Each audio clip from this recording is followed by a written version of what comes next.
شما میدونید که کسل زنانه کمترینش 3 روز است، اکثرش 10 روز است. مقصد در همین ماه من بیمار نشوم گفته داروها هست استفاده میبرند، همون پیش راهی و یک ره میزنه میگیرد و این ماه باید بیمار نمیشود. خدا رحمت کند صاحب فتاوای محمودی را خدای نظر که از دارالعلوم زاهدان جمع مولوی ها همگی کتاب درست کردن، از تمام حدیث های پیغمبر خدا جمع کردن. حضرت در کتابش بیان میکند که اگر همین داروی استفاده میبرد همین زن، اگر به جسم او ضرر نآورد، درست است در رمضان دارو استفاده برد تا که بیمار نشود. سلام علیکم برادرو مسئله چون تمین اسтай иншалло ки эффектиш беҳад хубай 100% гаранш хати натуральнай сесоли мисрай ҳамчунин равғани роза масласай барои касалои дил барои асабаро ором кардан клепатрасай равғани уснобарои мӯи сара бақувват кардан ҳамчунин равғани донаи каду астай барои желудка. марҳамат бародаро кадмира дар кор шуд занг зидем иншалло ба ҳама шароит дастёб мекунем. السلام علیکم دوستان عزیز. آیا شما برای گذشتن از سرحد دشواری میکشید؟ مهلت حجت‌هایتان به آخر رسیده است. پس من برای شما خدمت رسانی شرکت نور محمد را پیشنهاد میکنم. با ماشین‌های نو و زمانوی با باوری و اعتماد کامل توسط رانندگان مرد و زن شما را از منزل استقامتیتان تا خط سرحد برده برای عبور مرز مساعدت می نمایند. یادآور می شویم که اگر شما از نام شبکه حاجی میرزا مراجعت نمایید برایتان تخفیف ارائه کرده می شود. اکثریت جوانای ما و شما قرآن خواندن نمی توانند. حبیب خدا می گوید ان الذی لیس فی جوفه شیء من القرآن کبیت الخرب. اگر بنده که چی زن باشد چی مرد باشد اگر حفظی از قرآن ندارد یا کتابخوانی از قرآن ندارد او مثل یک خانه ویران شده است. جوانای عزیز، پروردگار قرآن بزرگی ماه مبارک به نزول قرآن بیان کرد. ما همگی چنگ زننده به قرآن ما باشیم، همه سعی و کوشش کنیم که امروز قرآن خوان شویم. امروز الحمدلله اینقدر برای ما و شما هر شرایط ها اگر خواهیم شرایط خوب است الحمدلله مهیا است، میتونیم که در هر یک مسجد ما و شما تعلیم گیریم. آینده با سواد شویم، انقلا فریب یگان دشمنی خدا داده میزنیم. با سواد باشید ما و شما را کسی استفاده بردن نمیتونیم. پروردگار بیان کرد رمضان ماهی است که در این ماه ما قرآن نازل کردیم. قرآن نزولش در همین ماه مبارک بوده است. پس پروردگار فرمود فمن شهد منکم الشهر فلیصمه. پس کدام شما اگر در ماه مبارک رمضان حیات داشته باشید، زنده باشید، پس برای شما فرض این است که ماه مبارک روزه گیرید. امروز در همین قدر الحمدلله موعظه ها، این قدر گفت و شنیده ها، این قدر دعوت هایی که خدا را شکر وجود دارند، بازم میبینیم بعضی بنده های خدا روزه را میخورند. بعضی بنده های خدا آنقدر ناصف هستند که نام مسلمانی میخواهند که گویند که ما مسلمانیم، لیکن از روزه ماه مبارک میگریزند، از روزه ماه مبارک روزه نمیدارند. زمانی که الله آنها را امر دارد که با در گردن تو بنده روزه داشتن فرض است، فلیصمه. الله در دوام این آیت مبارکه چی میگوید؟ و من کان مریضا او علی سفر فعدة من ایام اخر. خداوند میگوید اگر شما بندگان من در همین ماه مبارک مبادای بیمار شوید، مبادای بیماری شما را فرا میگیرند، معده درد میشوید، گرده درد میشوید، سر درد میشوید، یعنی درد در تو پیدا میشود که قوتی روزه گرفتن ندارید. الله میگوید یرید الله بکم الیسر. من برای شما فقط آسانی میخواهم، هیچ وقت مشکلات بالای شما آوردنی نیستم. قوتی روزه گرفتن نداری، روزه بخور تا تا زمانی که خدا تو را شفا می‌دهد. یا اگر شما بندگان خدا در این ماه مبارک سفر داشته باشید، خداوند برای شما رخصت می‌دهد که در سفر روزهاتان کنید، گناهی ندارد. الله برای شما همیشه آسانی می‌خواهد، هیچ وقت برای شما مشکلات نمی‌خواهد.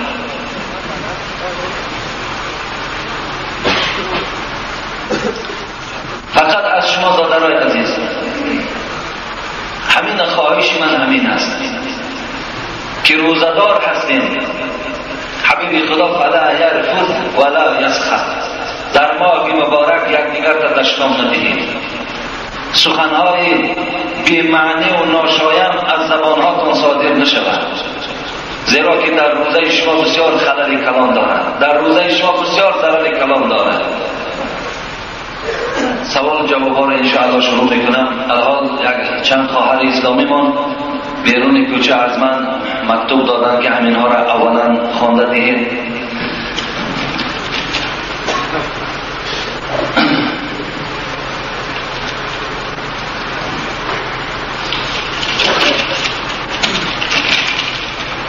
السلام علیکم دولای محترم، برادر عزیز و مهربان. وقتی که صدای شما را میشنوم از شادی بسیار به هیجان میآیم و خواهش دارم که همین جمعه جواب مکتوب من را گردانید. اینجا در خواهر عزیز نام دو داملا را گرفته است. راستی بار ما از خواندن نام این داملاها البته دور می‌ایستیم، فقط آوازه بود است که یک داملا را اینجا نامش گرفتن که به اجازت پدر و مادر دختر و دخترهای اونها را شوهر می‌دهد، بچه‌های اونها را زن می‌دهد. راستی بار در حق داملاها تهمت‌های خیلی زیاد است، لیکن برادرای خیلی عزیز و گرامی، از همه شما یک خواهش برادرانه من همین است که زبان از غیبت عالم‌ها دور دارید. هیچ وقت به اهل علم، هیچ وقت به پیشواها زبان درشت، زبان تهمت نکشایید. و این داملا هم البته این حقوق هم ندارد که دختری هر کسی را که خواهد در هر کس دادن گیرد، یا بچه هر کسی را که خواهد زن دادن گیرد. این کار داملا هم نیست، مگر من گمان میکنم که و این شاید دلالت کرده باشد که کدام شما اگر دختری به شوهر دارین اعلام کنین تا که مثال مردم آگاه شوند، دخترهای شما را در بچه های خودشان تسلیم کنند. شاید همین قدر گپ باشد، از این زیاد دیگر چیزی نیست. و دویم اینکه داملای دیگر هم این خواهر عزیز نام گرفتن که در موعظه ها بسیار سخنهای درشت استفاده میبرد و کلمه های بی حیانه را استفاده میبرد. خواهش از شما دارم که مقصد یعنی به همین دامله ها رسانین تا که از گفتار این کلمه های خیلی ناخوب دور ایستند. البته خواهر عزیز، الله در قرآن تمام واعظان، تمام پیشواها را سفارش می‌دهد: ادعو الى سبیل ربک بالحکمت والموعظة الحسنه. همیشه بندگان خدا را وقت موعظه می‌کنین با سخن‌های خوب، با سخن‌های نیک بنده های خدا را دعوت کنید و شما در حالت موعظه هاتون کلمه های قبیح، سخن های درشت استفاده نبرید، زیرا که از پیغمبر خدا این گونه دعوت هیچ وقت صادر نشده است. و این خاطر میلش بعضی دامله هایی که عصبانی می شوند، سخن های گوییم سخت در سخنرانیشان استفاده میبرم، اینم گمان میکنم که از روی دلسوزی است. باور که میبینند حال مسلمان ها را در یک حالت خیلی ناخوب، میبینند دخترهای مسلمان ها را در حالت ناخوب، بچه های مسلمان ها در حالت ناخوب، خیلی باور که عصبانی میشوند، خیلی ناراحت میشوند. این از روی غمخواری اونها باور به صدا میدهند. این به خاطر دیگر یگان گویم که فعل بدی اونها یا یگان غرض دیگر داشته باشن، فکر میکنم از این نیست، فقط همش از روی دلسوزی است. شما میبینید که وقتی که پیشواهایی که یگان سخنهای سخت میگویند، در حال بیچاره مورد فشار و مورد عذاب قرار میگیرند. آیا اونها میخواهند که مورد فشار و عذاب قرار گیرند؟ نه، لیکن به خاطر خدا و پیغمبر او این جمله های سخت استفاده میبرند. و این خاطر برادرای عزیز و خواهرای عزیز، هیچ وقت ملال نشوید وقتی که از پیشواها گاه وقت شما صداهای مثال گویم که سخت یا یکان سخنهای قبیح را میشنوید، همه این از برای خدا هست، همش به خاطر دین هست. نمیکنند دیگر بعضی دامله هایی که گویم که امروز خاموشی را برای خود اختیار کردن، یعنی یک بنده خدا را دعوت کنند. برای دعوت کردن هم غیرت در کار، جسارت در کار. خب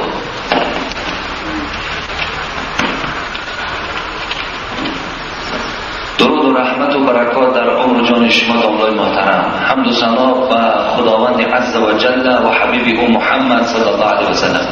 عذر دارم، از سبب مریض بودن معده هم امسال روزه نگرفتم. نمازهای 5 وقته و جمعه را به وقتش میخوانم و خواهم خواند. سوال تعجیلی، در حالت روزه‌دار نبودنم نماز تراویح را بگذارم یا نه؟ التماس در همین جمعه جواب دهید. برادر عزیز، چگونه که الان من در آغاز صحبت برای شما قید کردم، مادامی که این برادر ما بیمار است و روزه را بر عذر خود ایستاده است، با طریق اولا نمازهای 5 وقته، نماز جمعه، حتی تراویح را هم آمده خواندن تو لازم و شرط است. بسیار درست میشد. البته تو در نگرفتن روزه در پیشگاه خدا گناهکار نیستی، زیرا تو عذر داری، مقصد بیمار هستی. از این خاطر تراویح تو البته با طریق اولاد درست است، خواندن دیگه. السلام علیکم و کیدان الله حاجی مرزا. من یک خواهر اسلامی شما سوالی دارم. برای خاطر رمضان ما می توانیم که برای کسلی زنانه نشدن دارو استفاده بریم؟ یعنی زنان کسل زنانه دارن، خب برای خاطری که در رمضان مقصد بیمار نشوند. شما میدونید که کسل زنانه کمترینش 3 روز است، اکثرش 10 روز است. مقصد در همین ماه من بیمار نشوم گفته داروها هست، استفاده میبرن، همون پیش راهی و ره میزنه میگیرن و این ماه باید بیمار نمیشود. خدا رحمت کند صاحب فتاوای محمودی را خدای نظر که از دارالعلوم زاهدان جمع مولوی ها همگی کتاب درست کردن، از تمام حدیث های پیغمبر خدا جمع کردن. حضرت در کتابش بیان میکند که اگر همین داروی استفاده میبرد همین زن، اگر به جسم او ضرر نآورد، درست است در رمضان دارو استفاده برد تا که بیمار نشود. درست است، فقط اگر در جسم او، در جان او همین دارو ضرر نآورد، برای خاطر رمضان استفاده بردنش درست، برای پیشگیری برای کسل حج. حتی که خدا رحمت کند علمای ما برای مواسم حج هم زنها را اجازت دادند که مقصد حج میروند، برای طواف خانه کعبه را در حالت حیض کردن که وارد مسجد ممکن نیست، برای خاطر حج اگر همون داروها را استفاده برند که بیمار نشوند درست است. دوم، مسافه مسافری چند کیلومتر هست؟ همین کتاب فتاوای محمودی را از مفتی رشید احمد خدا رحمتش کند دلیل آورده است که 77 کیلومتر خودش مسافه مسافری هست. در همین دوم کتاب فتاوای محمودی از یکم کتابش در کتاب صلات همین فتوا را محمود، یعنی فتاوای من مفتی رشید احمد میارد که 77 کیلومتر شما از خانه بیرون شوید شما حکم مسافر دارید. سوم، زن در جنت اگر 2 شوهر بکند آنها وفات میکنند، با کدام خود در جنت هستند؟ مثلا زنهای هستند در دنیا 2 شوهر میکنند، 3 شوهر میکنند، شوهرهاشون از دنیا میگذرند، روز قیامت البته زن همراه شوهرش در جنت است. اینا با کدام شوهر وارد جنت میشوند؟ اگر خداوند زنی که صاحب دو شوهر باشد، دو شوهر شد، مقصد همراه خودش سه کس، اگر همین سه نفر وارد جنت شوند، حدیث از ام سلمه هست، حدیث مشهور است، از پیغمبر خدا پرسیدند ای حبیب خدا، اگر زنی که در دنیا دو شوهر داشته باشد، مثلا دو شوهر کرده بود، با کدام این در جنت است؟ رسول الله گفتند که روز قیامت خداوند این زن اختیار می‌دهد، کدام شوهری را که از این دو شوهر اختیار می‌کنی. این زن در دنیا که اگر با کدام این زندگی خوب داشت، کدام او اخلاقی خوب داشت، رفتار خوب داشت، باید برای خودش اختیار می‌کند.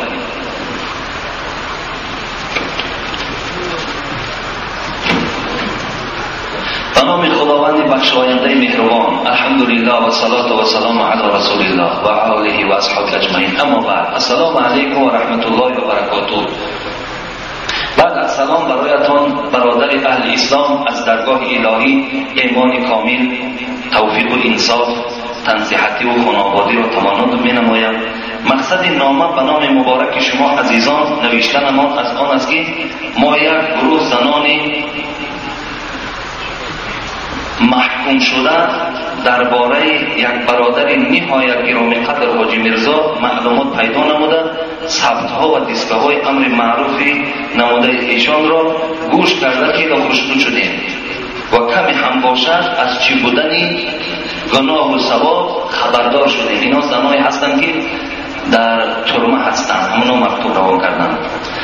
برادری عزیز، شاید نامه مرا گرفته حیران شوید، البته ما از روی نافهمی و گمراهی امروز گرفتاری محبس گردیدیم. اکنون از رفتار و کردارهای ناشایسته خود خیلی پشیمانیم. افسوس میخورم. اکنون میخواهم که اگر شما همچون برادر اسلامی قدم مبارک خود را سوی ما زنان عاجز و گمراه رنجه نموده چند پند و اندرز بهرمان عرض می نموده، اجر و ثوابیت زیاد را خداوند برایتان ارزانی می نمود. از شما خواهش می نمایم که این نامه مرا بی نتیجه نگذارید و از حال زار ما مادران زنده بگور خبردار شوید. امروزها بسیاری زنان مسلمان برای پاره نان ایمان خود را فروخته گمراه گشتند. شما که از علم و اسلام قرآن با خبر هستید، البته باید برای این مسئله خلاصه برآورید. آمدن شما رو ما زنان مظلوم و منتظر بی نهایت انتظاریم. باقی خداوند توفیق و انصاف را برایتان ارزانی نماید. در امان خدای عز و جل باشید. خدا حافظ، با امید روز دیدار. یعنی انشاءالله ما اینا وقتی خواندیم نیت کردیم که یک روز خدا خواسته باشد جدا میکنیم و نزد این مادر و خواهر و البته حاضر میشدیم، و زیرا که بعضی خبرها هم از همون محبس خانه آمد که نصرانی ها رفته اینها را به طریق دادن پول و دادن آزوقه از دین اسلام میگردانند، در دین نصرانی در آورده ایستادند. این خیلی البته گویم مصیبت است، کوشش کنیم، ولی که اونها بیچاره در داخل محبسند، اونها گویم عذر دارند، احتیاج به پاره نان و احتیاج به پول دارند و این خاطر بعضیاش ایمانهای خدا میفروشند، اگرچند این جنایت است، این گناه است، لیکن امروز بنده های خدا در همین آزادی حتی ایمان خدا فروخته است. در همین آزادی امروز بعضی نصرانی هایی که در شهرهای ما و شما جای گرفتن، فرزندای ما و شما را با آموختن یک علم کامپیوتر از دین اسلام بیره میگیرند، در دین نصرانی میدرارند. پدر مادر او خرسند است که بچه من علم دنیا را میگیرد. این علم دنیا به خدا قسم این سبیل سری پدر مادر میشود. شما اهمیت این بچه های شما کجا میروند؟ پیشی که ها را تعلیم میگیرند. در همین شهر ما و شما اونها کوشش دارن به واسطه انچه یک گویم آزوقه یا که تعلیم های علم کامپیوتر یا دیگر فرزندای ما و شما را از دین اسلام بیگانه میکنن. آخر از گفتن بسیار در پیش ملاها هم باور کن، در پیش ارتیساشن، در پیش حکومتشن بدنام شده مخیر. کی میفهمی شما؟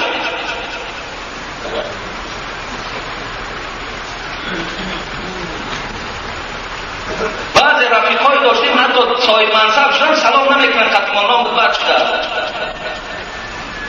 و با پشت نمی سخنی حق بد شده که اصلا دیگر من یکان رای بد ندارم، لیکن کی شما سخنی حق قبول میکنید؟ و مانده شده من گفتن باور که درمان میکنن.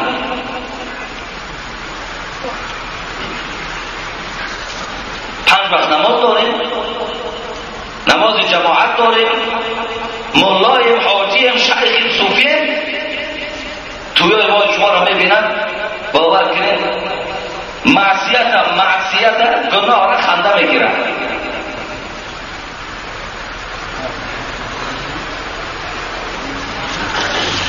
برای خواهر عزیز رفت آمد قد نکن، رفت آمد کردن بگی احترام خود خوش آمد توجه بیار. این از روی جهالت نافهمه بیچاره. انشاءالله روز از روزا خدا هدایتش میکنه. دعا کن که خدا هدایتش نمای گمراه است. سلام علیکم بابای حاجی مرزا، التماس با همین سوال من جواب دهید. برادر من کسل پوست است. من گفتم که ای برادر تو از خدا طلب کن، خدا شفا میدهد. او مرا از خانه پیش کرد، بعدا گرم چشمه رفت، از آنجا سنگ و آب آورد. من گفتم که تو شرک میکنی، پدرم باشد در عوض این سخن مرا لطقین کرد. داملا چی میگویی؟ برادر عزیز گرم چشمه رفتن این غلط نیست. آدمی که مثال رسول اکرم صلی الله علیه و سلم لکل داء دوا میگوید، هر یک درد دوا دارد. مثلا آدمایی که کسل پوستن میروند در گرم چشمه در کجای روند تبابت کردن بگیرن، لیکن شفا را از خدا ببینن. از اونجا بعد هر یک نهاده درخت بعد سنگ این مزار گذاشته شده است و این تبرکه نیاش دروغن، ایناشا باور نکنید.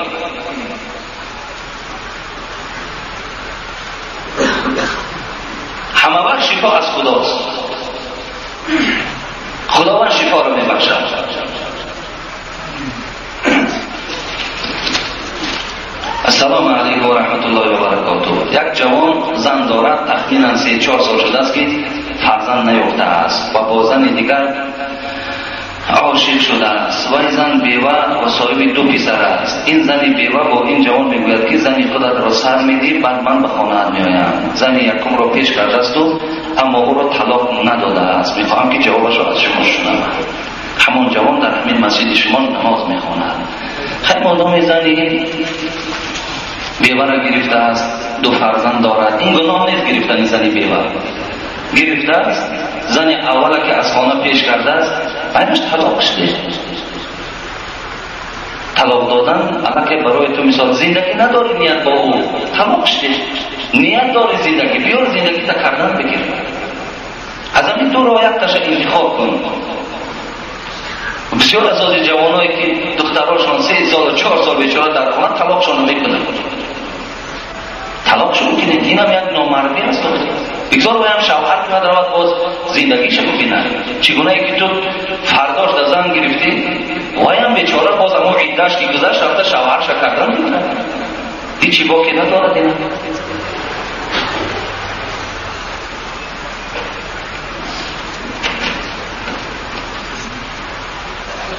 السلام علیکم دوستان. زن گرفتن فرض است یا سنت؟ اگر فرض باشد یا سنت دلیلش چیست؟ اگر زن پیشنهاد کند که ریشت رو تراش بعد در نکاح تو راضی هستم چیکار کنم؟ یا میگوید که خانه به نامم بگیر بعد نکاح کن. خیر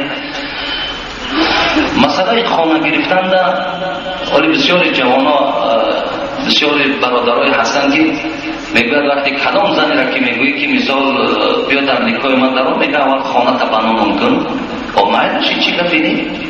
و تو زن گرفتن میتوانی خانه بنامی بگذارونی جنایت هست و فقط هم ای دنیا گذاشتی برای بچه های تا ای خانه پیش میکنن کجا رو برد و حق دارد یک خانه را بنامش کن و زن تو لازم بوده زن داشتن در کار بوده در زن داشتن وقت خوش بوده پس چرا برای خانه جدا نمیکنی؟ بگذار صاحب خانه باشد یکان گناهی ندارد. خب خیلی دویم سوالش جواب گفته بودیم. زن گرفتن سنت است. سنت است یا فرض گفته است، دلیلش در چیست؟ دلیلش حدیث پیغمبر خدا است. با رسه صحابه میگن از خانه رسول اکرم اومدن، راوی حدیث میگن که نمیدونیم کدام زن پیغمبر بود و پرسیدن از عبادت پیغمبر، پرسیدن پیغمبر چه خانه در عبادت میکنند. مقصد خواستن که عبادت های خانه بودگی پیغمبر را آموزن و از همون چیکار کنند در خانه های خودشون عملی گردانند. وقتی آمدن گوش کردن، گویم هر سه اینها به یک خلاصه آمد. مقصد عبادت پیغمبر خدا را شاید که ناچیز شمار، یعنی کم بود عبادتش. و با یک دیگر گفتن خیلی باید پیغمبر است، او را خدا اول و آخر گناهش بخشیده است. و یکی از اونها چی گفت؟ گفت من ابدی روزه میگیرم، هیچ وقت روزه من نمیشکایم. دیگرش گفت من همه شب خواب ترک کردم، همیشه با عبادت میایستم. دیگر گفت من هیچگاه زن نمیگیرم. نزد همون زن پیغمبر گفتن از خانه پیغمبر بیرون شدن. وقتی پیغمبر خدا آمد، این زن و پیغمبر خبر داد که 3 نفر آمد همچنان سخنرانی کردن، از خانه بیرون شدن. پیغمبر خدا آمد نزد اونها گفت شما بودید همون کسانی که خانه من رفتید؟ گفتم بله. شما بودید اون کسی که گفتید ابدی روزه میگیریم، شب دراز نماز میخونیم، خواب نمیکنیم و هیچگاه زن نمیگیریم؟ گفتن بله ما بودیم. حبیب خدا گفت آگاه باشید که من از شما دیده در پیشگاه خدا میترسیدگی شخص هستم و من از شما دیده در پیشگاه خدا قدر و قیمت زیاد دارم. فمن رغب عن سنتی فلیس منی. اگر شما از سنت من روی گردانید پس از من نیستید. شما گفتم مثلا من پیغمبر هستم، روزه میگیرم، با روزه من میشکارم، خب شب نماز میخوام، شب دیگرش با خواب میکنم و زن میگیرم. پس شما اگر این سنت های من از سنت های من که روی گردانید پس شما از من نیستید. و این خاطر زن گرفتن این سنت است. و آخر دعوانا ان الحمد لله رب العالمین. یک برادر برای ساختمان روز اینجا یک مبلغ آوردن که در حق من دعا کنید، در حق گذشتگان من دعا کنید. حقی حامیدم اینجا یک مبلغ دادن. یک برادر در حق مادرش که وفات کرده است و پدرش را خدا توفیق عطا کند دعا خواسته است و در حق آنهایی که در صندوق خیریه صدقه میکنند دعا کنید.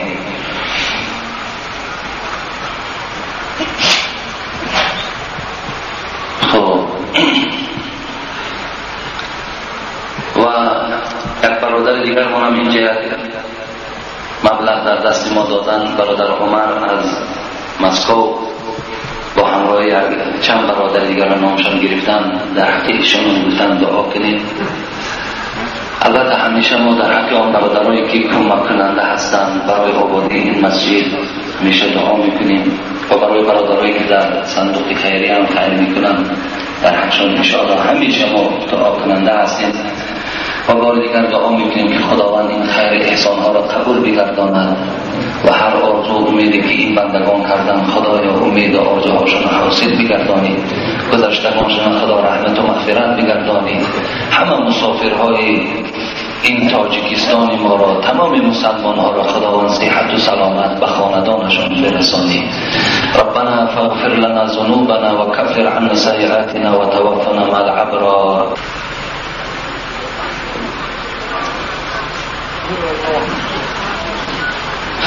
داملا السلام علیکم. پدر من در روسیه کار میکند، پول روان میکند. مادرم پول را صرف بیهوده میکند، مهمانداری، دوگانه بازی، بازار روی. باز ما را میگوید که اگر پدرت پرسد گوید که لباس امان خرید، خوراک امان خرید. چی باید کرد؟ سخن مادر را گیریم یا نگیریم؟